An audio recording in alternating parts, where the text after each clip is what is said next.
हाँ तो भाइयों, कैसे हो आप लोग? मैं आपका अपना विशाल बेरे एक बार फिर से आपके लिए लेकर आया क्राइम की स्टोरी। और आज की जो कहानी मैं आपको सुनाने वाला हूँ, ये कहानी एक लेजेंड के ऊपर है। और इस कहानी को मैंने सर्च करा है, लगातार कंटिन्यूस 2 दिन तक पढ़ाई करी मैंने इस कहानी के ऊपर।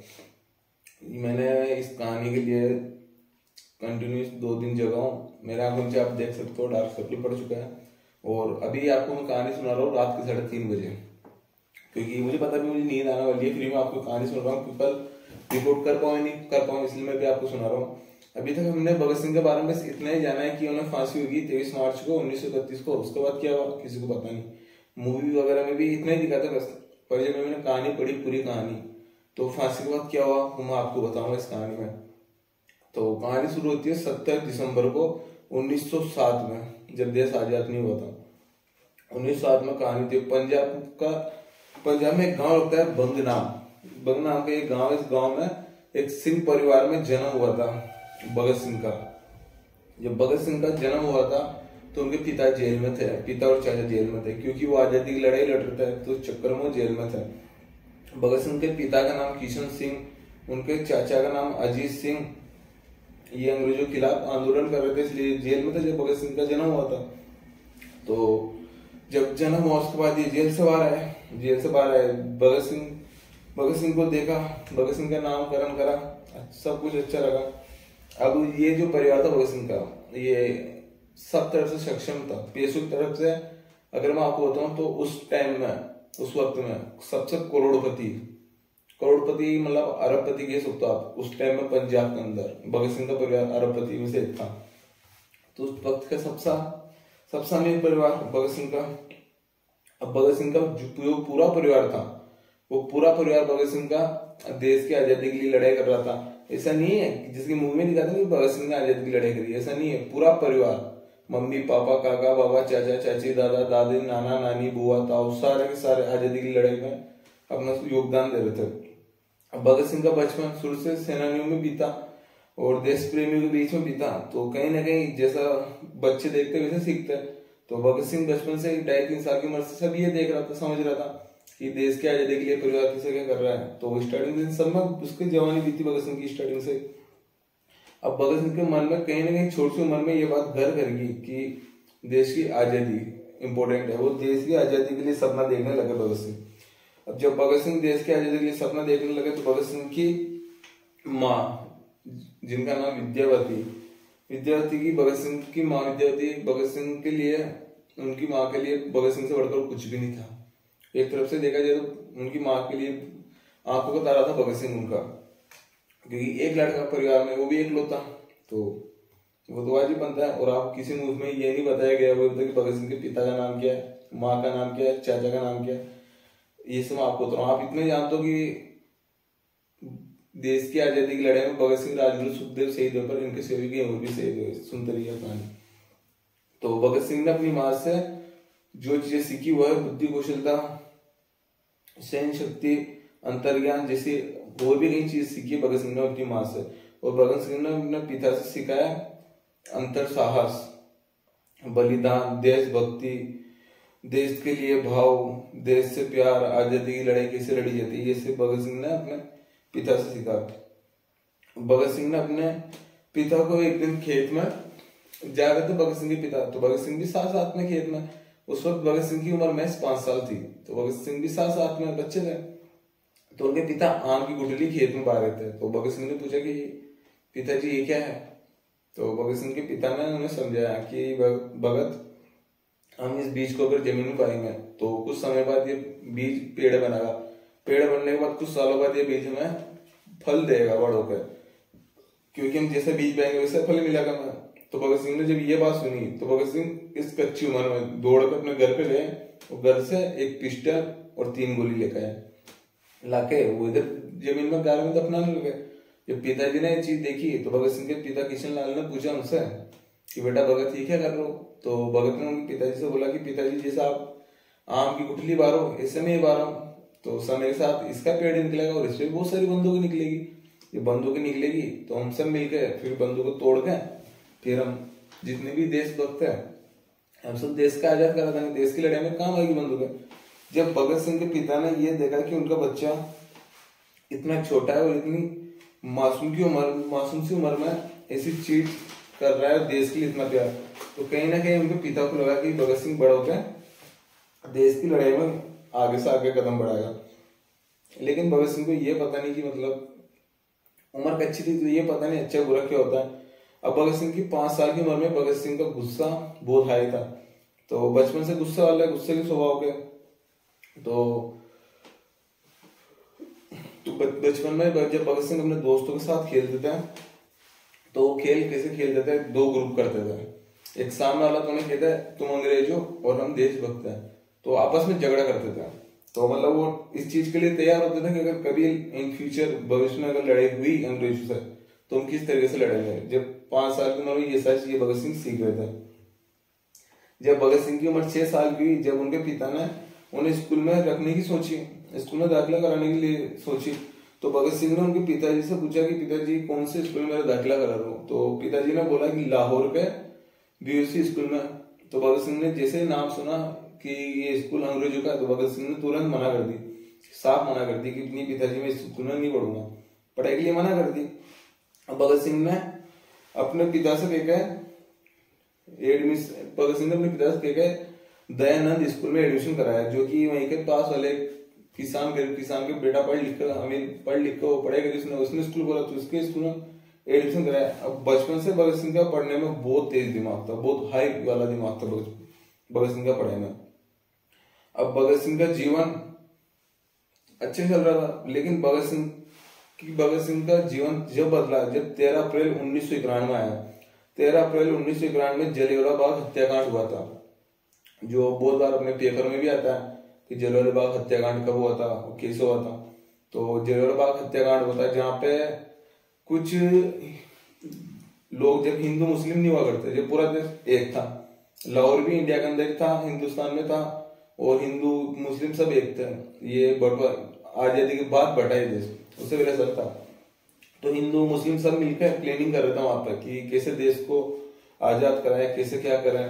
तो ये जब प्लानिंग कर रहे थे तो होंगे 200-250 लोग करीबन। तो अंग्रेजों ने ये देखा, तो अंग्रेजों ने एक होल टाइप से था, तो गेट वेट लगा के और अंधाधुंध फायरिंग करी इनके ऊपर। तो जिसमें बच्चे, बूढ़े, कुछ लोग कुएं में कूदे बचने के लिए, तो कुएं में फायरिंग करी, दीवार पे चढ़ने लगे, दीवारों के ऊपर फायरिंग करी। तो ऐसा करके अंग्रेजों ने सबको मार दिया। अब जब ये बात अखबारों में भगत सिंह को जब ये बात पता चली, तो भगत सिंह को जब पता चली तो भगत सिंह गुस्से से लाल, उम्र में छोटी। अब छोटी सी उम्र में भगत सिंह 12 साल की उम्र में अपने घर से पैदल अमृतसर के लिए रवानगी ले ली, पैदल। अब अमृतसर गए भगत सिंह जी अमृतसर में जाके जब ये चीजें देखी कि चारों तरफ खून ही खून है, क्योंकि लाशें उठा ली थी अंग्रेजों ने, चारों तरफ खून ही खून है, कुएं में खून, दीवारों पर खून। तो भगत सिंह की उस वक्त वो सब देखने के बाद भगत सिंह का गुस्सा 7वां आसमान पर था, क्योंकि उम्र चाहे छोटी थी लेकिन देशभक्ति बहुत ज्यादा, लिमिट बार देश की भक्ति उनके दिल में भक्ति ज्यादा थी। अब जब भगत सिंह ने एक चीज देखी, तो अब मूवी में आपने भी देखा होगा कि मूवी में दिखाते जब भगत सिंह जलियांवाला बाग हत्याकांड में जाते तो अपनी मुट्ठी में रेत लेके, वो सॉरी मुट्ठी में मिट्टी लेके और घर पाते हैं, परेशानी है। भगत सिंह वहीं पे पास में खाली बोतल थी, उस बोतल के अंदर उस खून से सनी मिट्टी को लेके अपने घर पर आते हैं। वो इसलिए कि जब वो देश के लिए कमजोर पड़ेंगे तो उस मिट्टी को देखेंगे और याद करेंगे देश के लिए कितनी कुर्बानी दी लोगों ने। तो इस चीज सोचकर भगत सिंह उसको लेकर आए। अब भगत सिंह जब घर पाए तो भगत सिंह को गांधी जी पर पूरा विश्वास था कि गांधी जी हो ना हो कि देश को आजादी दिला के रहेंगे गांधी जी। तो गांधी जी भी देश के लड़ाई में थे, लेकिन वो कुछ गांधी जी थे वो अहिंसा के विरोधी थे, वो अहिंसा होते देख नहीं सकते थे। और भगत सिंह भी उनकी राह कदम पे, वो भी अहिंसा नहीं करते थे भगत सिंह की। जब गांधी जी ने नॉन कोऑपरेशन चलाया अंग्रेजों के खिलाफ, यानी कि अंग्रेजों की कोई सामान अंग्रेज से मत खरीदो, स्वतंत्रता अपनाओ, विदेशी जलाओ। तो भगत सिंह ने अपनी किताबें, अपने कपड़े, जूते, चप्पल जो भी बाहर के थे अंग्रेजों के, वो सारा आग में लगा के डालने लगे और बढ़ चढ़ के आगे से आगे कदम बढ़ाने लगे भगत सिंह। तो ये सब देख के भगत सिंह के पिता खुश कि चलो हो ना हो मेरा बेटा अच्छा ही कर रहा है। पर दूसरा उनकी माँ भगत सिंह की विद्या देवी, वो कहीं ना कहीं इस टेंशन में थी कि इतनी कच्ची उम्र में ये मेरा बेटा इतनी कुछ चीजें सोच रहा है देश के लिए, तो कहीं इसके लिए हानिकारक ना हो जाए। तो ये माँ को टेंशन, माँ का दिल होता है, वो टेंशन लेती है, इसमें कोई बात ही नहीं थी। तो जब ये ऑपरेशन चल रहा था, नॉन ऑपरेशन, तभी छोरा छोरी कांड हुआ था। ये जब ये कांड हुआ था तो कुछ अपने भारत के लोगों ने, जो देश का अंग्रेजों को भगाना चाहता, उनको पत्थर वार किया था, कुछ ऐसे लाठी चार्ज ऐसा कर दिया था। तो गांधी जी ने इससे गुस्सा होकर अपना नॉन कोऑपरेशन वापस ले लिया कि अभी देश आजादी के लिए तैयार नहीं है। अब जब ये वापस लिया, अब ये वापस लेने के बाद जब भगत सिंह को पता चली, तो भगत सिंह को बहुत बुरा लगा कि ये क्या हो गया, मतलब कैसे क्या ले लिया। अब इसी की वजह से उन्होंने क्रांति का रास्ता चुना भगत सिंह ने, क्योंकि भगत सिंह ये बात अच्छी तरीके से समझ चुके थे कि देश को आजादी दिलाने के लिए क्रांति अपनाना बहुत जरूरी है, क्योंकि अहिंसा करेंगे जब जाकर अंग्रेज छोड़ेंगे, वरना कोई मतलब नहीं देश। तो ये सब देखने के बाद भगत सिंह ने अहिंसा का रास्ता चुन लिया, क्रांतिवीर बन गया। अब क्रांतिवीर बनने के बाद सब कुछ सही चल रहा है। अब यहीं से जब भगत सिंह कॉलेज में थे, तब उन्हें, भगत सिंह जब कॉलेज में थे, उनकी मुलाकात सुखदेव से हुई थी। सुखदेव और भी कोई 2-4 और थे जो भगत सिंह के वहीं पे दोस्त बने, मुलाकात हुई। अब मुलाकात होने के बाद सब कुछ अच्छे चलता रहा, साथ में सब देश की बातें करते थे कि देश को कैसे आजादी दिलाएंगे, कैसे क्या करेंगे, अपनी देश को आजादी दिलाने हम क्या कर सकते हो। उस वक्त जब भगत सिंह कॉलेज में थे तो आजादी की लड़ाई अपनी चरम सीमा पे थी, और अंग्रेजों का इंडियन पे, अंग्रेजों के हिंदुस्तानियों पे मारापीटी बहुत ज्यादा हो रही थी। तो ये सब भगत सिंह ने देखते हुए भगत सिंह ने अपनी कॉलेज छोड़ दिया, पढ़ाई छोड़ दी। अब ये पढ़ाई छोड़ने के बाद भगत सिंह घर पाए। अब भगत सिंह जब घर पाए तो भगत सिंह ने अपनी माता से और अपने पिता से बोला कि क्या क्या हो रहा है ऐसा करके। तो इसी दौरान इनके घर पे, भगत सिंह के घर पे उसके चाचा वाचा सबने मिलकर सोचा कि भगत सिंह अपनी पढ़ाई छोड़कर घर पे गए, तो क्यों ना इसकी शादी करा दो, हो सकता है कि शादी होगी तो थोड़ा बहुत समझ जाएगा। क्योंकि जिस हिसाब से भगत सिंह आगे बढ़ रहा था, घर वालों को डर था कहीं ना कहीं कि ऐसा नहीं हो कि हम बच्चे को हाथ से होता है।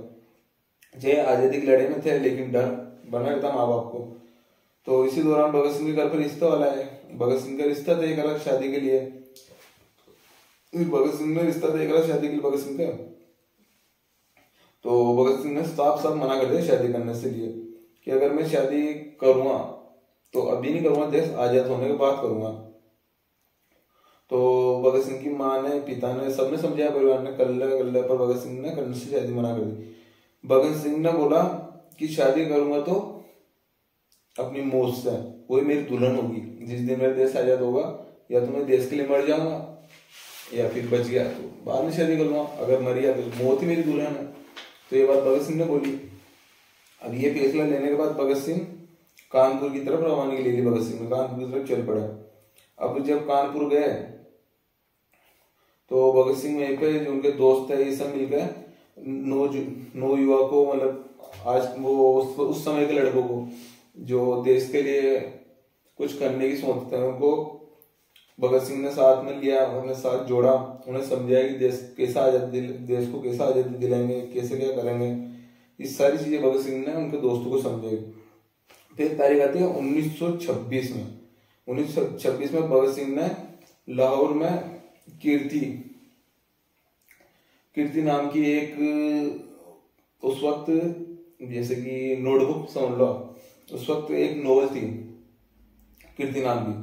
तो कीर्ति नाम की नोवेल थी, तो उन्होंने एक पार्टी ज्वाइन कर ली। इसी दौरान भगत सिंह ने अंग्रेजों के खिलाफ भड़काने वाले कई ऐसी चीजें लिखी कागज में, जो उन्होंने पंपलेट बनाए कि अंग्रेजों के खिलाफ कैसे क्या करना है, अंग्रेज जाओ, ये वो, ऐसी तमाम बातें लिखी। तो ये बातें लिखी तो भगत सिंह ने जो ये बातें लिखी, सब कुछ आगे बढ़ता रहा। तो भगत सिंह को लगा कि ऐसे काम नहीं चलने वाला। तो भगत सिंह ने खुद की अपनी एक टीम बनाई, खुद की अपनी एक सेना बनाई, जिसका नाम उन्होंने रखा था नौजवान पार्टी। ये उन्होंने उनकी टीम बनाई, नौजवान पार्टी। इस पार्टी में वो किसान और आजकल उस वक्त के युवाओं को जोड़ते थे, नए लड़कों को जोड़ते, और उन्हें अंग्रेज के खिलाफ भड़काते थे। भड़काने से मतलब उन्हें जागरूक करते थे कि अंग्रेज कैसा में हमारे देश को लूट रहे हैं, कैसा में दबाई जा रहा है, कैसे क्या। तो जब अंग्रेजों को ये बात पता चली कि भगत सिंह ऐसा कर रहे, हमारे खिलाफ ऐसा भड़का रहा है ये लड़का भगत सिंह। तो अंग्रेज ने भगत सिंह को घर से उठाने के बाद भगत सिंह पर चार्जशीट जमा करी, भगत सिंह के साथ मारपीट करी कस्टडी में लेने के बाद। ये बात बता रहा हूँ आपको 1926 की, जब भगत सिंह के ऊपर उन्होंने जुर्माना रखा था 60,000 रुपए। तो उस वक्त 60,000 रुपया मतलब 50-60 लाख में मान के चलो उस वक्त के 1926 में। तो अंग्रेजों को लगा कि ये चुका नहीं पाएंगे इनके परिवार, तो भगत सिंह को जिनके पास जेल में रहना पड़ेगा। लेकिन भगत सिंह के पिता ने शाम को ही 60,000 रुपये पुलिस वालों को दे दिए और देखा अपने भगत को घर पे लेके गए। घर पे जब समझाया अंग्रेज से कि बेटा जो भी कर रहा है ठीक है, लेकिन थोड़ा आराम से, इतना हाइपर होके, मतलब देश के लिए प्यार है लेकिन इतना ज्यादा नहीं करना। और भी लोग हैं सब कर रहे हैं, पर भगत सिंह को कहीं ना कहीं देश की और कुछ सोचते नहीं कि वो देश को आजादी दिलाना चाहते। फिर थोड़ा वक्त निकला, 1927 आया। 1927 में काकुरी कांड हुआ था। ट्रेन को लूटा था हिंदुओं ने। जब काकुरी कांड हुआ तो हिंदुस्तान को कहीं ना कहीं उम्मीद मिली कि देश आजाद हो सकता है। तो जब काकुरी कांड हुआ तो इस काकुरी कांड में राम प्रसाद बिस्मिल सहित और उनके कई 4 साथियों को अदालत में फांसी की सजा सुनाई और 16 लोगों को आजीवन कारावास सुनाया। जब ये बात सुनाई तो जब देश में बात पता चली तो कहीं ना कहीं देश डर गया था और कुछ लोग जो आजादी की लड़ाई लड़ रहे थे वो पीछे हो गए सुनकर। जब भी भगत सिंह की मुलाकात हुई चंद्रशेखर आजाद से। हाँ, इसी दौरान देश में साइमन आया। साइमन वही जिसका नाम लगता है गो साइमन गो। वो आया, कमिश्नर था वो आया। जैसे वो आया तो देश में हाहाकार मच गई, क्योंकि सबको पता है कि कमिश्नर तो नए नए कानून लागू करेगा देश के अंदर। तो वहीं पे कुछ लोग जो विरोध करने लगे। तो ऐसे एक विरोधी पार्टी थी जो साइमन गो बैक का नारा लगा रही थी। तो उसमें ये चल रहा था लाहौर में विरोध चल रहा था। तो विरोध करते लाला लाजपत राय जब विरोध करते उनके साथ भगत सिंह भी था। तो ये लोग जैसे विरोध करते धीरे धीरे लोग थाने की तरफ बढ़ते जा रहे थे। इधर थाने की तरफ बढ़ रहे थे तो थाने वालों ने लाठी चार्ज करा इनके ऊपर। तो लाठी चार्ज करा तो जो लाला लाजपत राय थे इनको पुलिस वालों ने इतना मारा कि इनकी मौके पे मौत होगी। जब इनकी मौत हुई तो भगत सिंह भी उस वक्त वहीं पे था।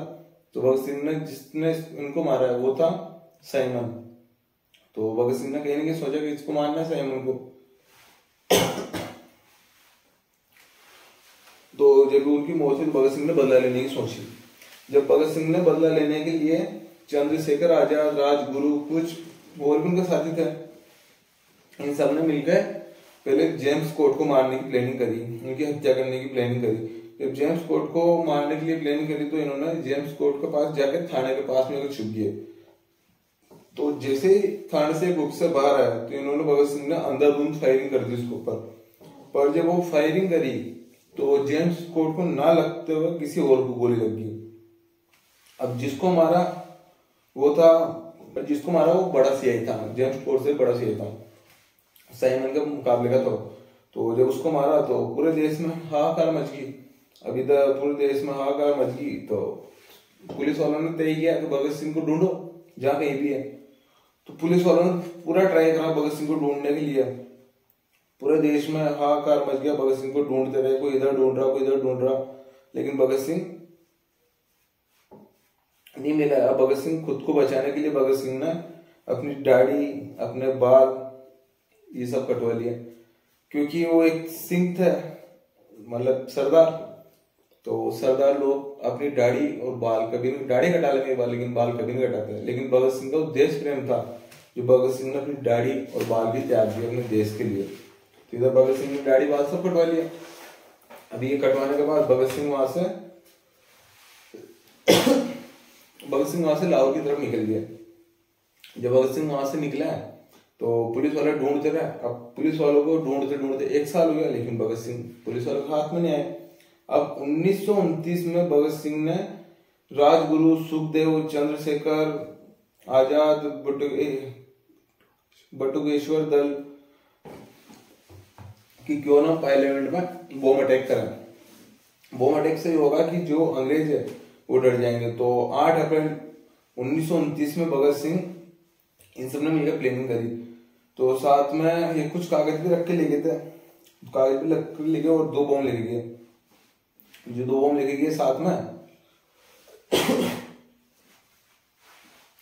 तो जब भगत सिंह और बटुकेश्वर दल वहां पे पहुंचे, तो वहां पे पहुंचने पर इन्होंने पहले बम फेंके। तो बम फेंकने के बाद इन्होंने उसके बाद वो कागज हवा में फेंके। उन कागज में साफ साफ अक्षरों में लिखा था कि बेरों को सुनाने के लिए धमाके की जरूरत है। और चाहते भगत सिंह और वहां पे, तो बम का जो धुआं हुआ था, उस धुएं में भगत सिंह और बटुकेश्वर चाहते तो छुप के निकल सकते थे वहां से, लेकिन भगत सिंह नहीं निकला वहां से। क्योंकि भगत सिंह ने सोचा कि जब मैं पकड़े में आ जाऊंगा, उसके बाद ही देश को कुछ सीख मिलेगी, आजादी मिलेगी, कुछ भी उनके दिल में जो था उन्होंने सोचा। तो भगत सिंह वहां से नहीं भगे। अब वहां से नहीं भगने के बाद भगत सिंह को पुलिस वालों ने पकड़ा। पकड़ने के बाद कस्टडी में लिया। जब इन्हें अदालत में पेश करा, तो अदालत में इनके खिलाफ मर्डर, जो साइमन का मारने के चक्कर में दूसरों को मार देता, मर्डर और बम फेंकने के लिए इनके ऊपर 2 केस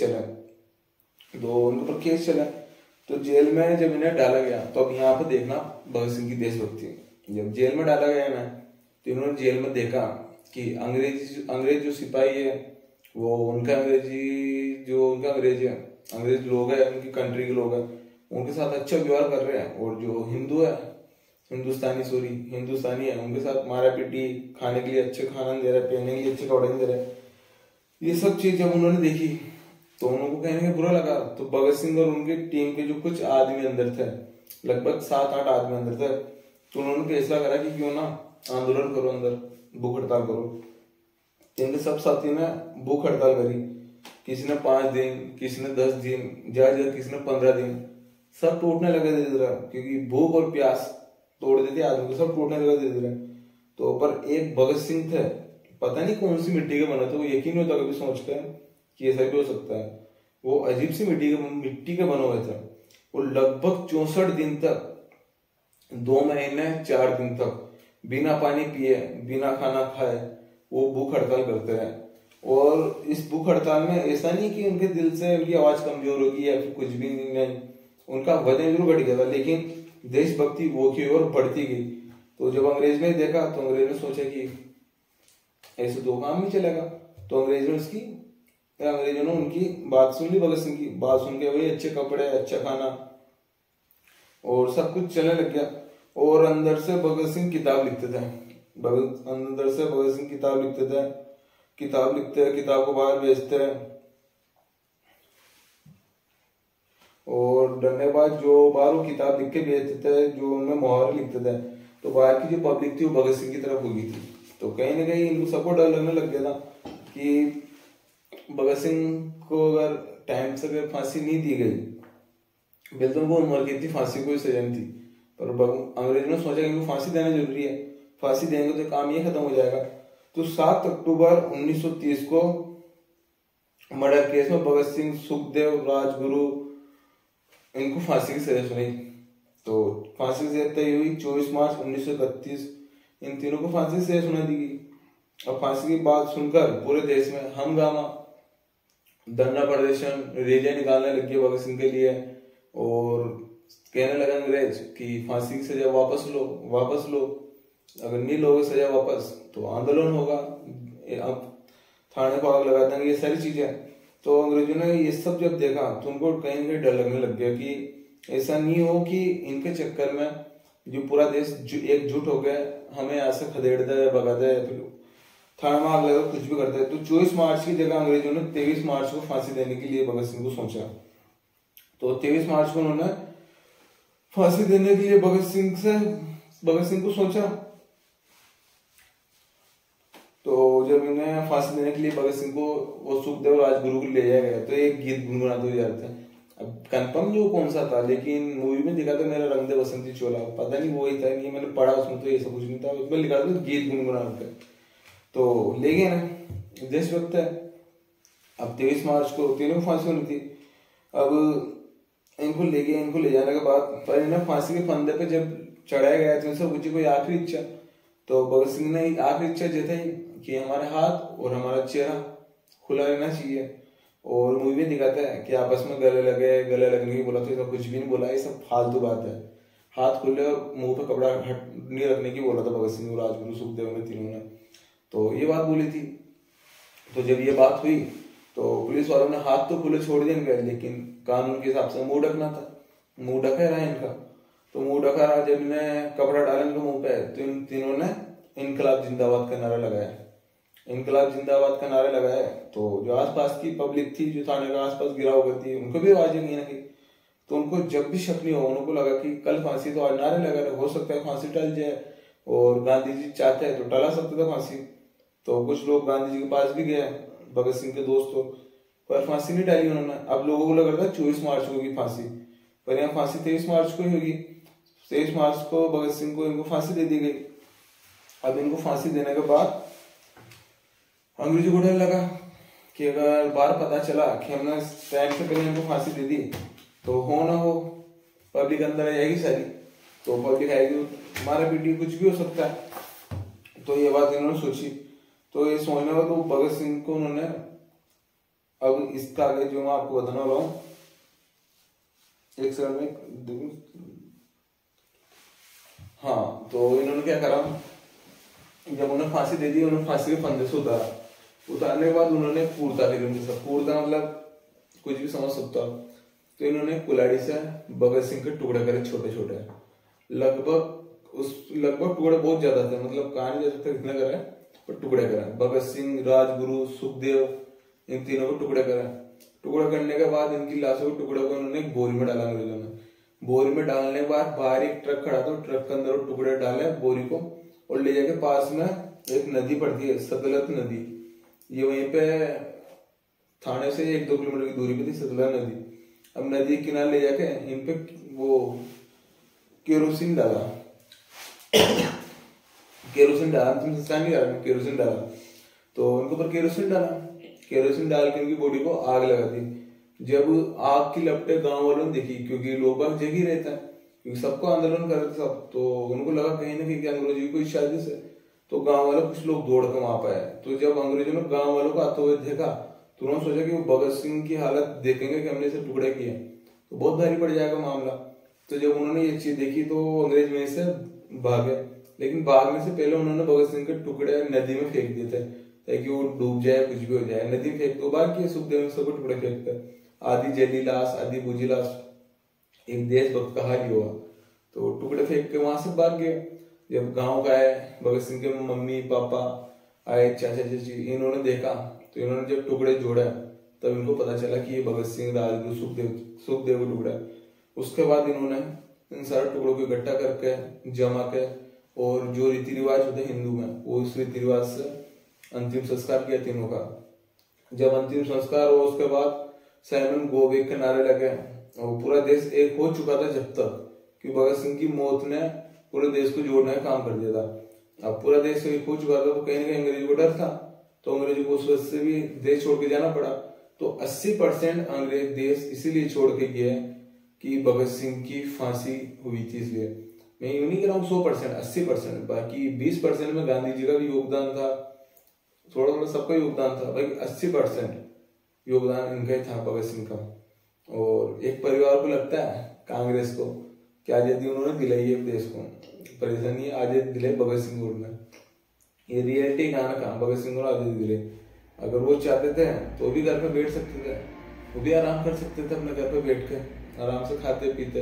पैसों की कमी थी क्योंकि पाला था तो उनको भी माँ बाप ने प्यार से, वही माँ बाप की आंखों के तारे थे, वो भी चाहते देश में, उनको क्या मतलब था देश की सेवा से क्या होता है, क्या तो पैसा था, एंजॉय करते, शादी करते, सब कुछ लाइफ चल रही थी। पर उनके भी दिल में सपना था कहीं ना कहीं कि देश के लिए कुछ कर गुजरना।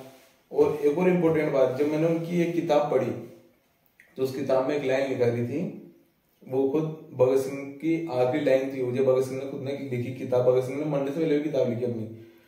तो भगत सिंह ने उस किताब में लिखा था कि हम भी घर पे बैठ के आराम उठा सकते थे, हमें भी माँ बाप ने बड़ी प्यार से पाला था, बड़ी नाजू से पाला था, लेकिन क्या करें, देश की भक्ति हमारे लिए बहुत इम्पोर्टेंट, मतलब बहुत ज्यादा थी, देश प्रेम था हमारे बीच में। और एक और चीज लिखी थी उसमें, हाँ, ये आने वाली फसलें, आने वाली नस्लें हम नहीं देखेंगे, लेकिन इतना वादा जरूर है कि आने वाली फसलों, आने वाली नस्लें हम तुम्हें जरूर दिखा के जाएंगे। मतलब इसका मतलब कहीं ना कहीं ये उसका अर्थ समझ लो। इसका अर्थ ये है मेरा आइडिया से कि आने वाला जो भी समय है, जैसे कि अभी जो भी टेक्नोलॉजी चल रही या जो भी कुछ भी है वो हम नहीं देखेंगे, लेकिन आने वाली पीढ़ी को दिखा जाएंगे, इलेक्ट्रोनिक देश आजाद करा जाएंगे। तो कहीं ना कहीं भगत सिंह भी नहीं चाहते थे कि वो जिए, वो भी देश प्रेमी थे। इसलिए जब उनकी फांसी सी जाती है वो कुछ था, वो ऐसा नहीं कि घबराई थी, कुछ था, वो हंसते हंसते फांसी चढ़ा भगत सिंह राजगुरु सुखदेव तीनों। तो आज की कहानी थी। इस कहानी में मैंने 2 दिन तक रिसर्च करी, और जब जगह आज मैंने आपको कहानी सुनाई, इस कहानी में कई जगह अटका हूँ, क्योंकि इतनी बड़ी कहानी याद होना मुश्किल इसलिए लिखे मैंने, इसलिए लिखनी पड़ी। बीच बीच में भूल भी गया, तो भूल चुके तो माफ करना। मिलते हैं नेक्स्ट कहानी में। जब तक के लिए माता पिता की सेवा करो और जिम जाओ, बैठ जाओ।